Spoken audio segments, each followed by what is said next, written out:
Gilamma changini emas, jonini sug'urib oladigan 90% konkurentlarga dam beradigan pilisosindan bormi deydiganlarga men imini shunaqa Philips brendini pilisosini ko'rsatgan bo'lardim. Chunki bu brend pilisosida sifatga alohida urg'u berilgan, hamma detallari sifatli narsalardan ishlangan. Changni shu stakaniga yig'adi, yuvish, tozalash qulay, undan tashqari filtrlari buniki mo'yishi bo'ladi.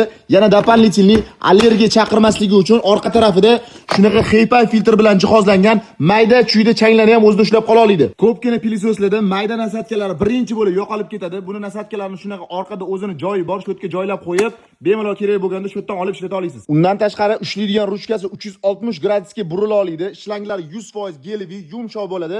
Boshqaruvi ham shu yerda ruchnoy qilingan. Bemalol ulagan paytingizda Bluetooth orqali baland-pastini yoki o'chirib yoqishini kontrol qilsangiz bo'ladi. Turbo nasatkasi ham 360 gradusda aylana oladi. Har xil kerakli pozitsiyalarga qo'ya olasiz. Petbrash nasatka ham komplektdan chiqadi, soch tuklarni terish uchun и trubkasi teleskopический bo'ladi. Internet magazinida xuddi shu modelni 2 million 600 mingdan 3 million 99 minggacha ham sotilyapti. Aman sizlarga bo'lsa bu modelni bor yo'g'i $139 qilib beraman. Shu video qo'yilgan kundan boshlab men aytgan narxdan qattadir arzon ko'radigan bo'lsangiz, videosini olib kelib ko'rsatsangiz, undan ham arzon qilib beriladi.